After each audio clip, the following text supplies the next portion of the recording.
행복하기 원합니다. 여러분, 우리 인생의 목적은 행복이라고 하죠. 그래서 소크라테스가 인간은 어떤지 못 어떤지 간에 행복을 찾아 헤매는 존재다라고 그랬습니다. 행복을 갈구하는 것이죠. 그래서 이 땅을 살아가는 모든 사람들은 저마다 행복의 기준을 세우고 그 행복을 얻기 위해서 이 땅을 살아갑니다. 어떤 사람은 소유가 행복이죠. 내가 가지는 것, 내가 원하는 것을 갖는 것, 무엇을 취하는 것, 그럴 때에 행복을 느끼는 사람이 있습니다. 또 어떤 사람은 무엇인가를 이루는 성취감이 있을 때 행복하다라 그럽니다. 내가 무엇이 되는 것이죠. 내 능력이 되고 지도력이 되고 어느 위치가 되면 행복한 거예요. 성취감이 주어질 때에 행복하다라고 느끼는 사람이 있습니다. 그런가 하면 어떤 사람은 남을 향하여 무엇인가를 줄 때 행복하다라 그럽니다. 인간의 행복은 참 이기적인 것은 아니에요. 줄 때 행복하다라는 거예요. 남을 향하여서 무엇을 베풀 때에 그 주는 기쁨 있지 않습니까? 어려운 사람을 도와줄 때에, 힘든 사람에게 힘이 되어줄 때에, 나 자신의 기쁨보다는 남에게 주면서 얻어지는 기쁨, 그 기쁨이 자신의 행복이다라고 고백하는 사람들도 있습니다. 그런가 하면 행복을 만들어가는 사람도 있습니다. 무엇인가를 만드는 거예요. 상황을 만들고 환경을 만들어요. 행복을 만들어요. 더 중요한 것은 행복을 만들 때 사람을 만드는 사람이 있어요. 참 되먹지 못한 사람이 있는데 그 사람이 나를 만남으로 말미암아 진실한 사람이 되고 밝은 사람이 되고 행복한 사람이 될 때에 그것을 보면서 행복감을 느끼게 되는 것이죠. 바라기는 여러분 모두가 행복을 나누어주는 사람, 사람을 만들어 나가는 여러분 모두가 다 되시기를 주님의 이름으로 축복합니다. 오늘 본문 로마서를 기록한 저자는 사도 바울입니다. 사도 바울은 행복을 만드는 사람이었습니다. 우리가 잘 아는 바대로 로마서를 비롯해서 여러 서신에 나타난 사도 바울은 고난을 많이 겪었어요. 박해를 받았습니다. 많은 사람으로부터 오해를 받았어요. 그리고 그 오해와 박해로 말미암아 감옥에 갇히게 되었습니다. 수많은 오해 속에서 결국에는 감옥에서 인생을 마무리하는 순교의 삶을 당하게 됩니다. 자, 바울에게 있어서는 신체적인 조건, 환경적인 조건, 그리고 명예나 지위 그 어떤 것을 볼지라도 절대 행복한 사람은 아니었습니다. 행복이라는 단어를 말하기 민망할 조차 그렇게 힘든 인생을 살아가는 사람이 바로 바울이었습니다. 그런데 여러분, 사도 바울의 위대함이 어디 있습니까? 어떠한 상황과 환경 속에서도 기쁨을 말하고 행복을 말하고 사랑을 말하고 은혜를 말한 것입니다. 도무지 행복하지 않은 상황 속에서 행복을 말한 거예요. 기뻐할 수 없는 상황 속에서도 하나님을 찬양하고 기쁨을 말하는 사람이 바로 사도 바울이었습니다. 어떻게 사도 바울은 도무지 기뻐할 수 없는 상황 속에서도 기쁨을 말하고 행복할 수 없는 자리에서도 행복한 삶을 살아갈 수가 있었을까요? 먼저는 시간과 공간을 초월하여 나와 함께 하시는 주님을 믿었기 때문입니다. 함께 하신 거예요. 감옥 속에서도 어느 곳에서도 나와 함께 하시는 그 주님을 믿는 믿음이 있었기 때문에 행복할 수가 있었던 것이죠. 또 다른 하나는 자신과 함께하는 믿음의 동역자들이 있음으로 인해서 기뻐했습니다. 로마서 16장 말씀 보면 자신의 기쁨이 되었던 수많은 믿음의 동역자들의 이름을 나열하고 있어요. 그들의 수고와 헌신을 기록하고 있습니다. 자매 베베는 나의 보호자가 되었다. 브리스가와 아굴라는 나를 위해 자신들의 목숨마저도 바쳤다. 에베네도는 아시아에서 그리스도께 처음 익은 열매다. 이외에도 디모데, 더디오, 가이오, 수많은 믿음의 동역자들의 이름을 나열하고 있어요. 그들이 마음을 함께 모으고 그들이 함께 복음을 위해 충성했기 때문에 나는 행복했다.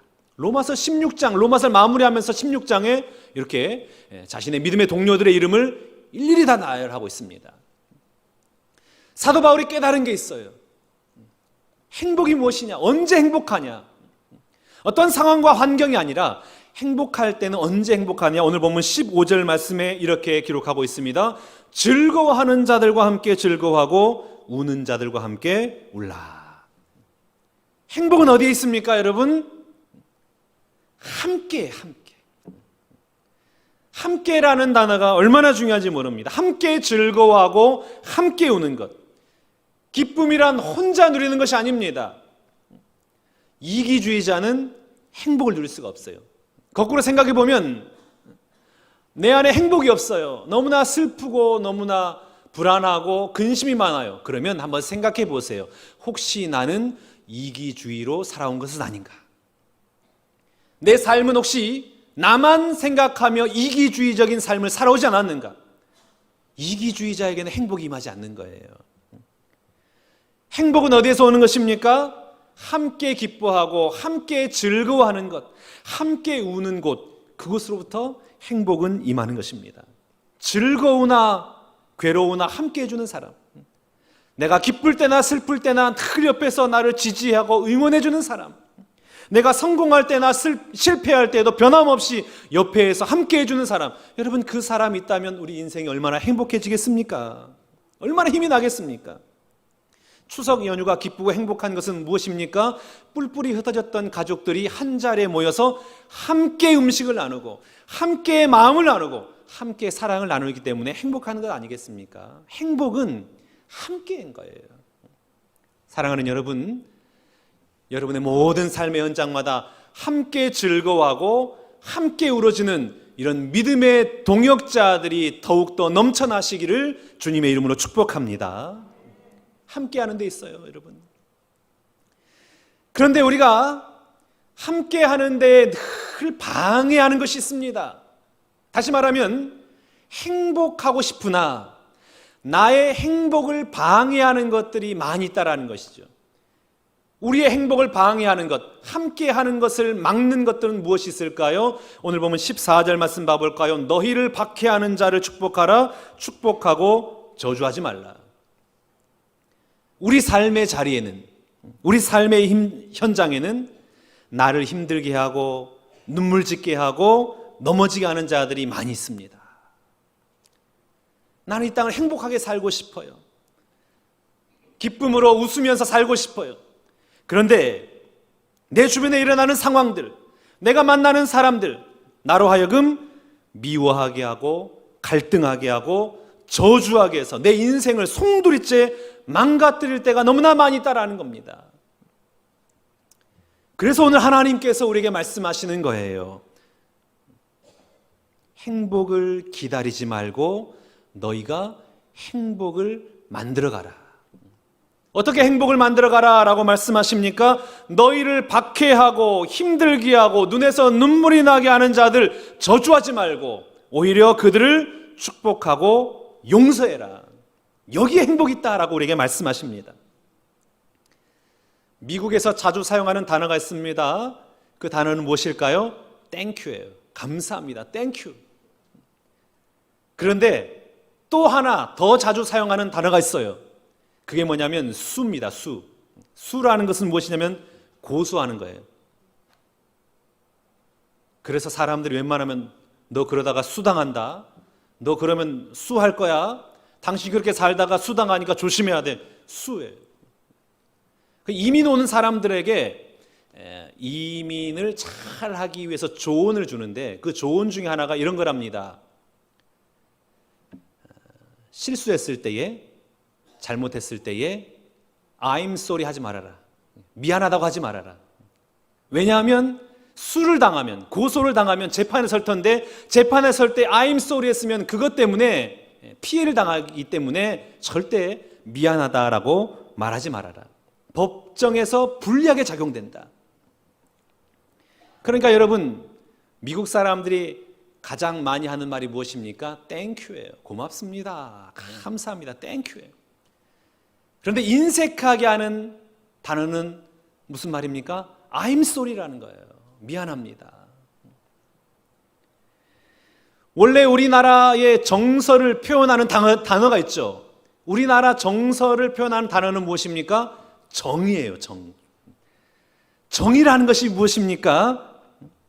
사랑이나 친근감, 그리고 따뜻한 마음, 이게 정이라고 하잖아요.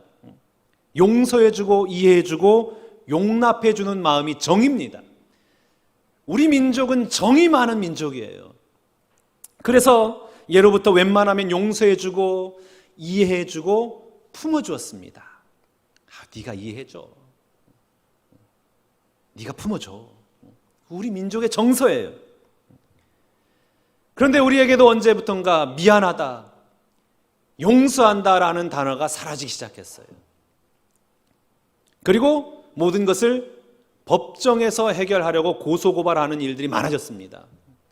정치권에서도 고소고발하고 교회에서도 고소고발을 하는 거예요. 이웃 간에도 고소고발을 해서 법정에서 다툼을 벌인단 말이에요. 용서라는 단어, 미안하다라는 단어가 사라지고 있습니다. 여러분, 왜 우리 사회에서 용서라는 단어가 사라지고 있는 것일까요? 용서라는 것이 말처럼 그렇게 쉬운 것이 아니기 때문에 그렇습니다. 왜 용서가 힘듭니까? 나에게 눈물 나게 하고 고통을 준 당사자가 지금 밥도 잘 먹고 있어요. 잠을 잘 자고 있습니다. 그러니까 내가 식탁에 앉을 때마다 밥을 먹다가도 그 사람이 생각나가지고 지는 잘 먹고 잘 살아? 침대에 누워서 잠을 자다가도 나에게 이런 어려움을 주면서 자기는 잠을 잘 자? 이런 생각이 드니까 용서하기가 너무나 힘든 거예요. 더군다나 가해자가 아무런 양심의 가책이나 미안함이 없는데 왜 피해자인 내가 용서해야 되냐 이거예요. 왜 내가 먼저 용서해야 되느냐? 나는 피해자인데 가해자는 저렇게 버젓이 살아가고 있고 저렇게 잘 살고 있는데 왜 피해자인 내가 용서해야만 하는가? 왜 내가 먼저 손을 내밀어야만 하는가? 이런 생각이 있기 때문에 용서하기가 힘든 겁니다. 그래서 여러분, 헬무트 틸리케라는 분이 그의 책 기다리는 아버지에서 이렇게 말을 합니다. 나는 언제나 용서할 준비가 되어 있다. 그러나 정작 용서는 절대 하지 않는다. 왜냐하면 내가 너무 옳기 때문이다. 내가 너무 옳다라는 거예요. 용서할 준비가 되어 있어요. 그러나 용서하지 않습니다. 왜요? 내가 너무 옳기 때문에 그래요. 용서의 말씀이 선포될 때 맞아, 하나님, 나는 늘 항상 용서할 준비가 되어 있습니다. 그러나 가해자가 나에게 미안하다고 잘못을 사죄할 때에 저는 용서할 수 있습니다. 이렇게 말하는 거예요. 왜요? 나는 잘못한 게 없거든요. 나는 의롭거든요. 나는 너무나 의롭기 때문에 용서할 수가 없는 거예요. 틀린 것은 상대방이에요. 힘들게 하는 것은 상대방이에요. 상대방이 절대적으로 잘못했기 때문에 먼저 와서 자신의 잘못을 뉘우치지 않는 한 나는 용서할 수가 없는 것입니다. 그런데 여러분, 오늘 하나님께서 우리가 말씀하시는 거예요. 그들을 저주하지 말아라. 복수를 꿈꾸지 말고 오히려 축복하고 용서해라 라고 말씀하고 계십니다. 오늘 보면 17절 말씀 봐볼까요? 아무에게도 악을 악으로 갚지 말고 모든 사람 앞에서 선한 일을 도모해라. 악을 악으로 갚지 말아라. 너 힘들게 하고 너 상처받게 하고 너 눈에서 눈물 나게 한 사람, 그 악을 악으로 갚지 말아라. 오히려 그를 축복하고 선으로 악을 이겨나가라. 용서해라는 것이죠. 우리 주님 예수님께서 십자가에 못 박혀 돌아가실 때에 친히 이 용서의 모범을 보여주시지 않았습니까? 누가복음 23장 34절 말씀 보면 이에 예수께서 이르시되 아버지 저들을 사하여 주옵소서 자기들이 하는 것을 알지 못함이니이다 하시더라. 그 모진 고통, 그 고초를 당하면서도 그때 내뱉은 말이 어떤 말씀이십니까? 하나님 저들의 죄를 용서하여 주옵소서. 예수님을 십자가에 못 박은 자들은 버젓이 살아있어요. 어느 누구 하나 회개하지 않아요. 잘못을 뉘우치지 않아요. 오히려 자신들의 행한 일을 자랑스러워하고 합당하게 여기고 있습니다. 그런데 그런 그들을 향하여 우리 주님은 용서의 메시지를 선포하고 있는 것입니다. 배너라는 영화 우리가 잘 알지 않습니까? 어떤 사람은 배너를 보고 너무나 감동을 받아가지고 배너는 성경 다음으로 너무나 훌륭한 책이다라고 말하는 분이 있습니다. 이 배너를 보면 배너는 유대인의 부유한 집안에서 태어났습니다. 잘 나가요. 그런데 로마 총독이 부임하던 날 이것을 구경하던 여동생이 실수로 기와장을 떨어뜨려요. 이것을 로마 총독을 살해하려는 의도가 있다라고 판단을 하고 여동생과 어머니를 지하 감옥에 넣습니다. 그리고 배너를 노예선을 타게 하고 노예가 되게 만들어버려요. 그래서 더 기가 막힌 것은 어떤 일이냐면 배너의 가족을 고통 속으로 몰아넣은 장본인이 누구냐? 메살라라고 하는 배너의 친구였다라는 거예요. 그렇게 믿고 의지했던 친구가 자신을 배신하고 자신을 고통의 현장으로 몰아넣었다라는 거예요. 그러니까 여러분 배너의 마음이 얼마나 찢어지겠어요. 그 마음에 얼마나 큰 배신감이 들겠습니까? 그때로부터 복수의 칼을 가는 거예요. 기회만 주어져라. 너는 내 손에 죽을 것이다. 그런데 복수할 기회가 왔는데 배너는 복수하지 않고 그를 용서합니다. 그 배너 영화 마지막에 이렇게 말을 합니다. 예수께서 십자가상에서 말씀하시기를 저들의 죄를 사하여 주옵소서 하는 음성이 내 귀에 들리는 순간 내 손에서 검이 떠나는 것을 보았노라. 저들의 죄를 사하여 주옵소서. 그 예수의 말이, 그 주님의 그 음성이 들릴 때에 내 손에 있는 복수의 칼이 떠나가 버렸다라는 것입니다. 여러분, 하나님은 우리의 죄와 허물을 다 사하신 분 아니십니까? 우리는 하나님과 원수된 자죠. 왜 원수가 됐습니까? 우리의 죄 때문에 하나님의 아들이 죽었어요. 그러니까 우리는 하나님과 원수죠. 그럼에도 불구하고 원수된 우리를 용납해주고 용서해주고 사랑해 주셨습니다. 그리고 우리에게 이렇게 말씀하세요.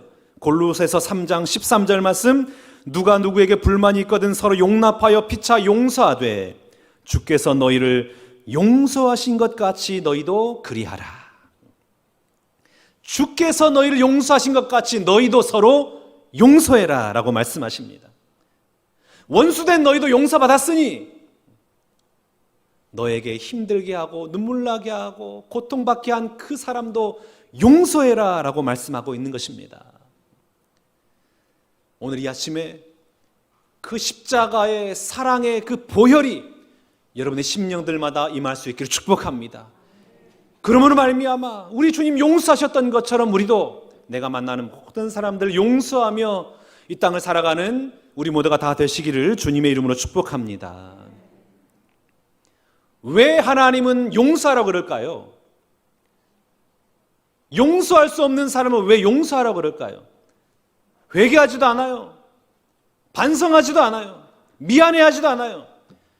그런데 왜 우리 하나님은 자꾸만 우리를 향하여 용서하라고, 왜 우리 고통스럽게 하는 것일까요? 여러분, 용서라는 단어의 헬라어 원어의 의미는 무엇이냐면 자신을 풀어주는 것입니다. 자신을 자유롭게 해주는 거예요. 그러니까 원한에 사로잡혀서 그 원망과 불평과 미움과 증오 가득 채워있는 나를 풀어주는 것, 나를 자유케 하는 게 무엇이냐? 그게 복수가 아니라는 거예요. 복수하면 내 마음이 시원하고 복수하면 아주 기분이 좋을 것 같지만 그러나 그렇지 않다라는 거예요.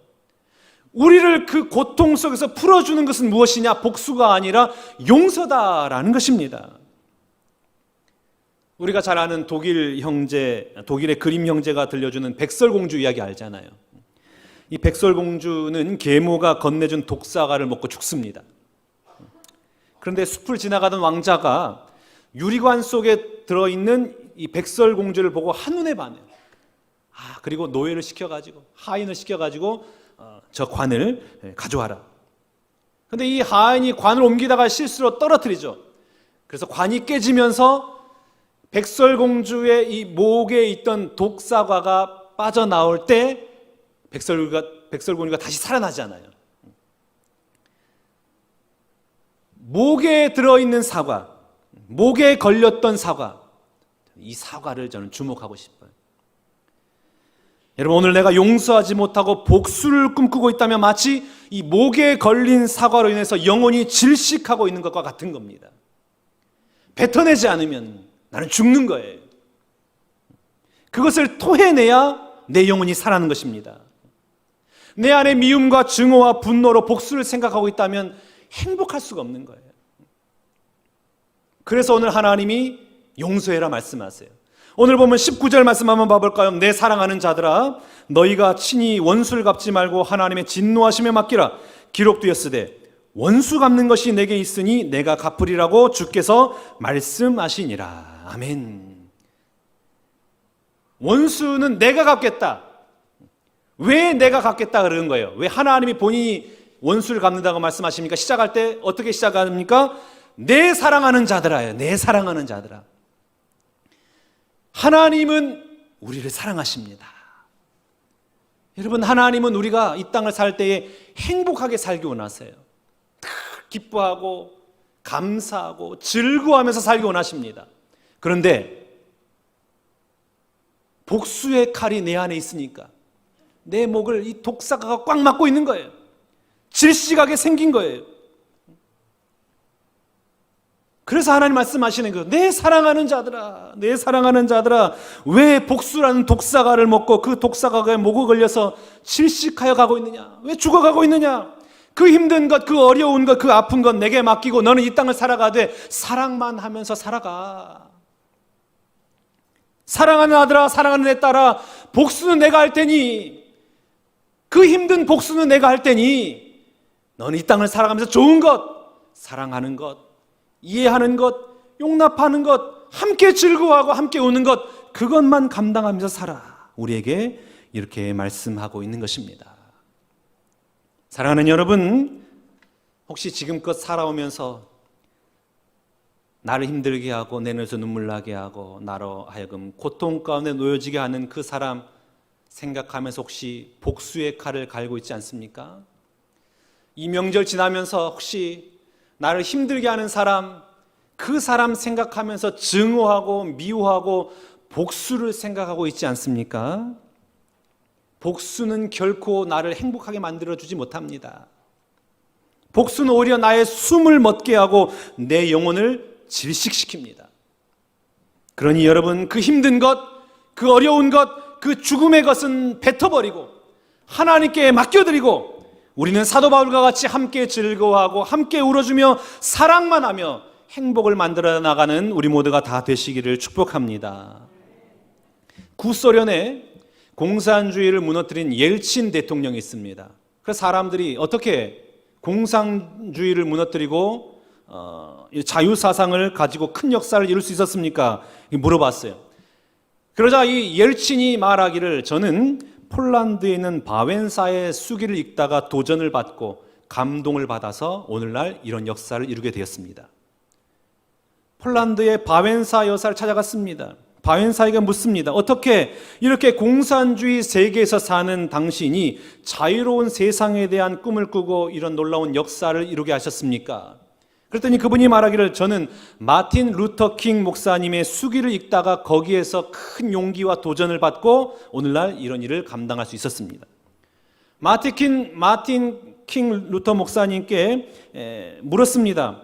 목사님은 어떻게 이런 인권 운동을 하게 되었습니까? 그러자 그 목사님이, 저는 로마 팍스라는 재봉사 아주머니 때문에 인권 운동을 하게 되었습니다. 그때 당시에는 버스를 탈 때에 앞좌석은 백인이, 뒷좌석은 흑인이 타게 되었어요. 근데 로사 팍스라는 이 흑인 아주머니가 버스를 탔는데 앞자리에 앉는 거예요. 그래서 운전사가, 당신 자리는 저 뒷자리니 뒷자리로 가시오. 검둥이는 백인들과 함께하지 못하니 저 뒤로 가시오. 그럴 때 이 로사 팍스가 말합니다. 하나님 앞에 우리 인간은 다 동일합니다. 어찌하여 피부색 가지고 판단할 수 있습니까? 그때 그 장소에 마틴 루터 킹 목사님이 이 소리를 들은 거예요. 그리고 저는 그 목소리를 듣고 이 아주머니를 보면서 인권운동을 시작하게 되었습니다 라고 말한 겁니다. 자, 여러분 보십시오.